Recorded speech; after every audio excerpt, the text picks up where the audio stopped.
Hi, I'm Steve. Welcome to my garden and to my railway, the Aireside Railway. This video is arranged in 3 parts. Firstly, we have a walk around the garden, just as I would show anybody who's new to the garden. The second part is a couple of trains that I shall be running, and just shows how it can be run. The third part is a closer look at some of the facilities on the line, some of the features. So do enjoy the Aireside Railway. Hopefully you'll enjoy the virtual Yorkshire show, and this is only part. So do enjoy. Thank you.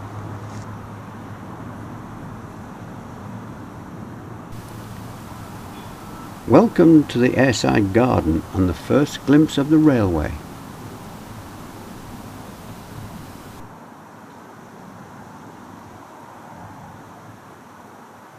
Mind your head on those apples.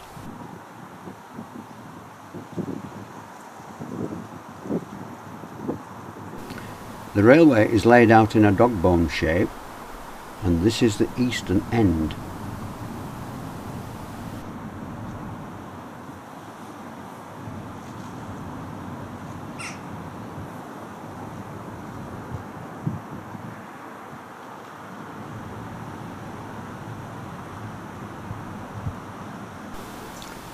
In the middle, the circuit is squeezed together under this shelter.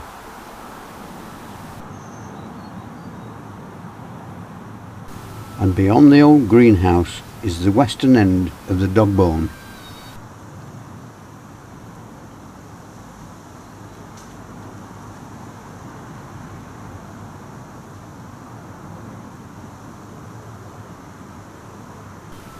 Here is the rebuilt Aireside station. This was a lockdown project, the process of which is described on the Yorkshire Group web pages.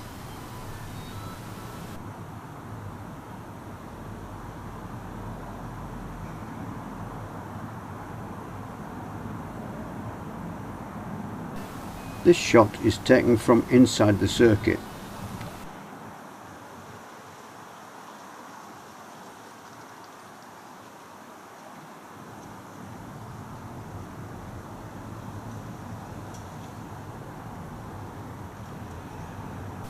The station will have 3 platforms, one each for up and down, plus a bay.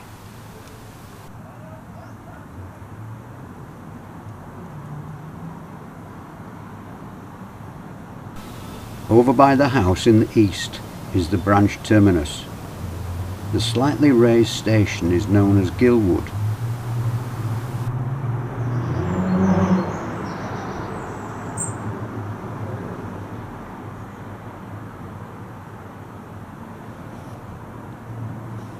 The branch was rebuilt about 3 years ago, and the incline approach is at about 1 in 60.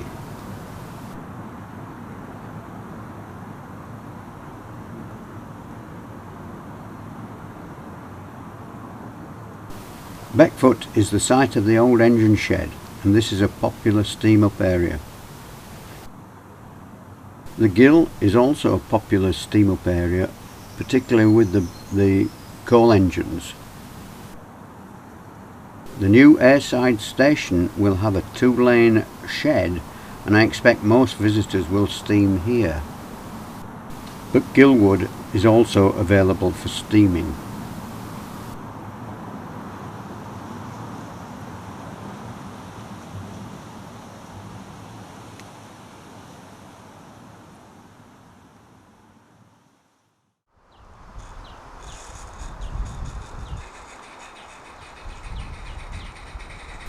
The first train we see is an out and back passenger service from Gilwood. This is a named train, the Aireside Yorkshireman. The engine is a roundhouse Linder, personalised in the Aireside workshop.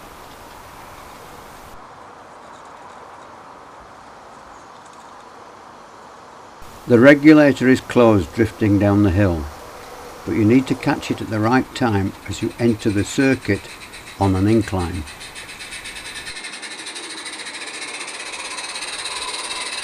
Aireside rails were first laid here, but the site has since been widened and improved.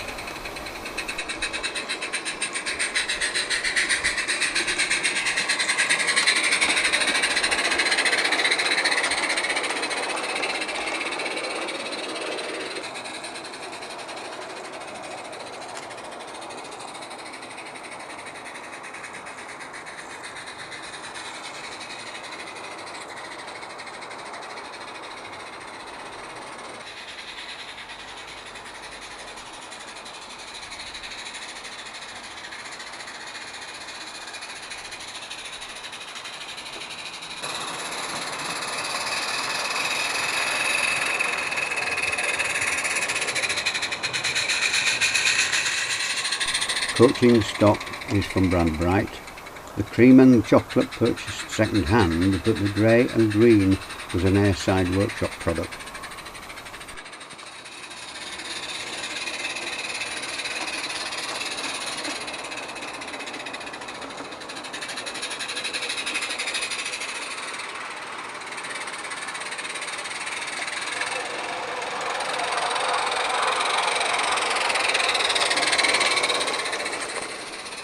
The Beckfoot loop provides the passing place as well as access to the shed.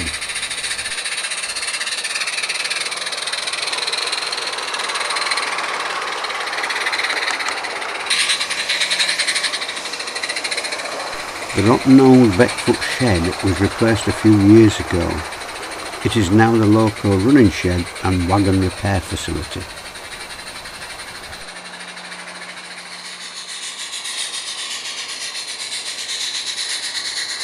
The Yorkshireman runs past my granddaughter's favourite village.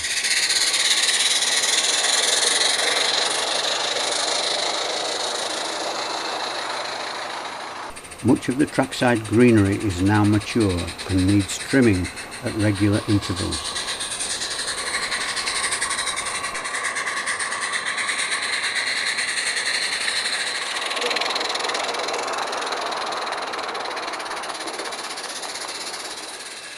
Here at the western end of the railway is the old slate quarry and dereliction siding.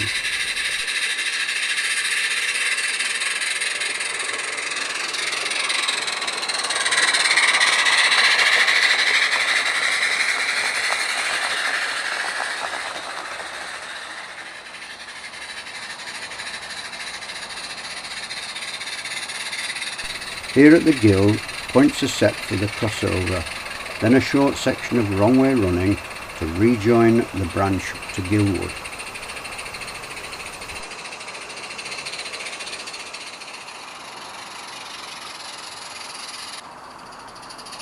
And now the engine has to work hard to bring the train up the incline.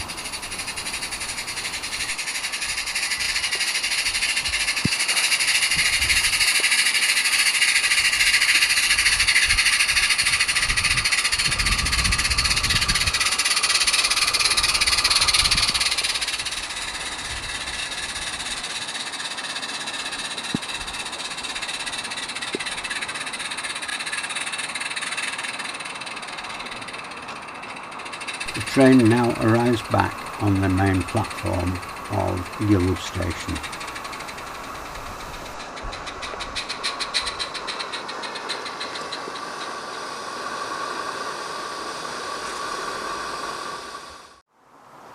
Next, we have a point-to-point running of the mail train from Aireside to Gilwood, joining the driver in his cab.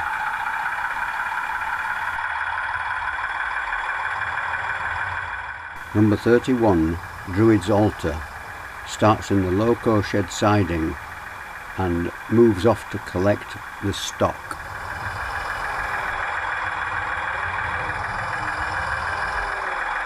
"31 is a product of the Aireside workshops, based on an Eslo chassis.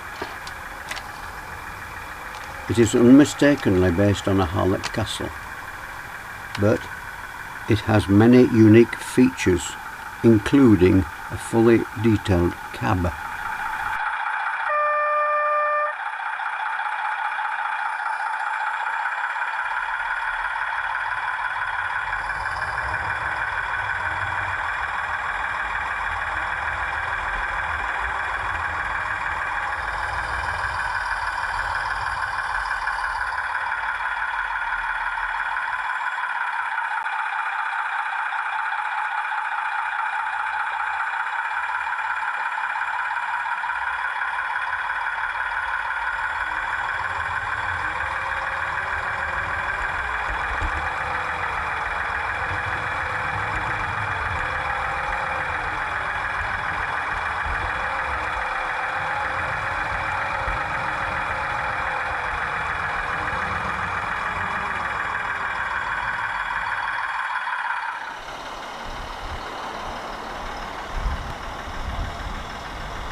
The assembly of the train continues as it reverses into the Aireside Bay platform.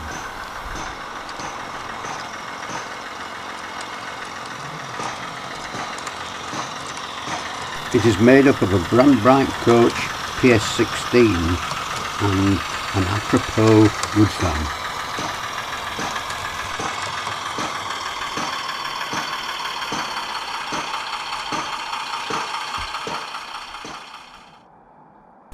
Later, the train is ready and given the green light.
The train arrives on the bay platform at Gilwood Station.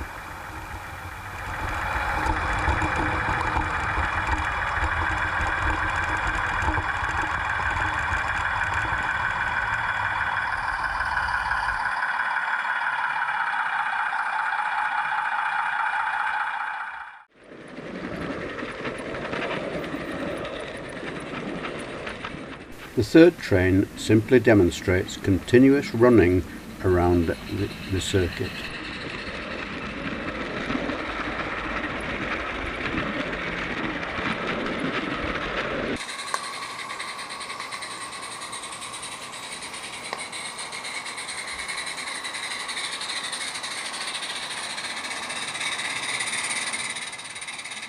Linda stretches her legs on a continuous run with empty slate wagons for any way.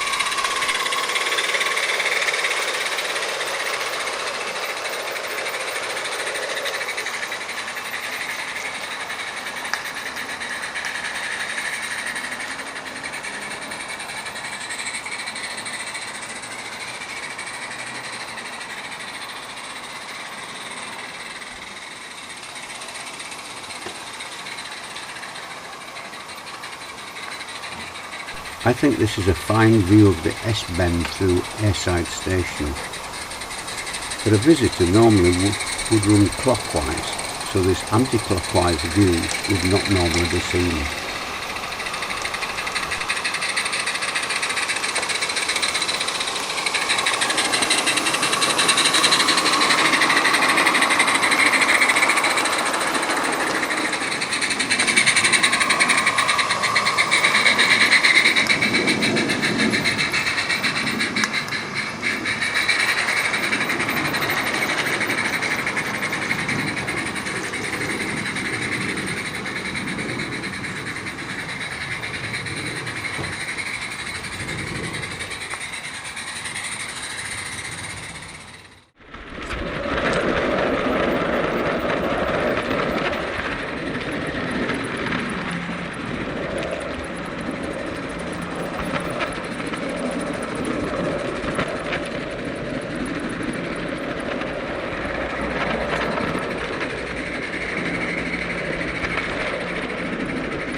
The Aireside Railway is laid in Pico SM32 with Pico points.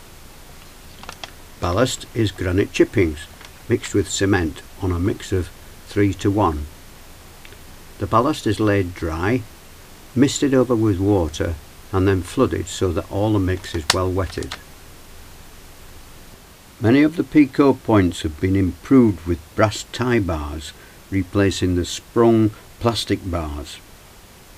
Recently I have been adding cranked rods. This allows the lever to indicate whether the road is set left or right. Moss covered rails are great to give the impression of a railway with little use, but it's not particularly appropriate for the Aireside, so it's likely that this section and a few others will be attended to shortly. There are 12 bridges on the line. Here is Bridge 3. A standard wooden construction. It has an oak underframe with a plastic fascia boarding for the decking, and that's covered with strip wood.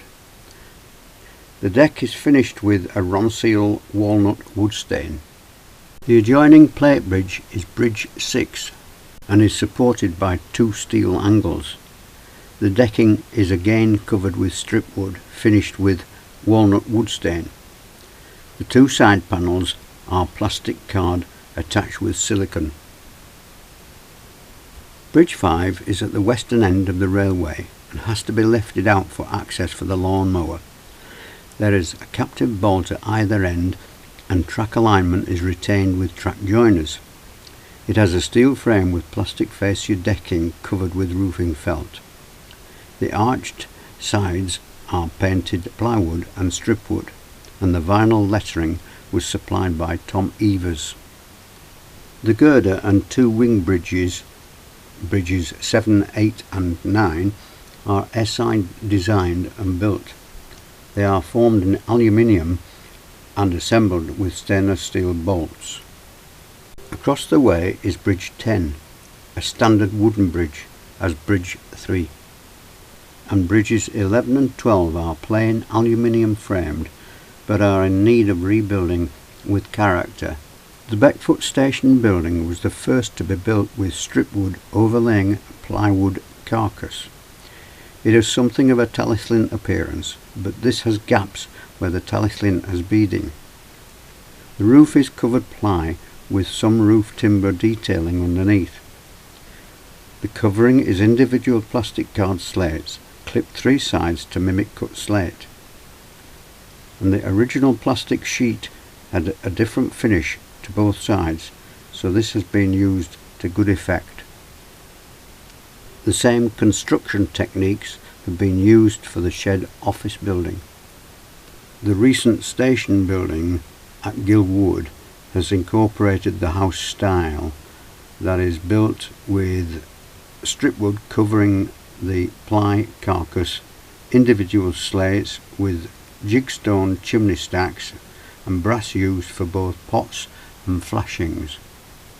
The window frames are timber and sandwich the plastic glazing.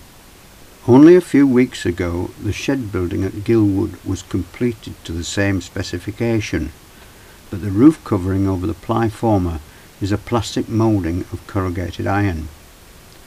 Part was supplied by Bowl Laser and part by either 10mm or Brandbright, I can't remember which. As the Bowl Laser moulding doesn't include joints, I used this away from view. The sheets were carefully cut and attached with butt joints. I used an industrial black silicone to attach the covering. The ridge pieces were Bowl Laser but cut to scale 8-foot length. Butt joints were then used. Another recent completion is the Gilwood water tower. It can be seen that the base is formed in jigstones with a plywood access door. The tank is spray painted plasticard with overlays to give a relief. It is sitting on plastruck I-beams, and there you have it. I'm afraid I have overrun my time slot. I don't think there's much new on my railway, but you may have got some inspiration for yours. But if you do want to see some more old videos of the line, try searching for Bing Ban, that's BINGBANN for November, on YouTube. And thanks for watching.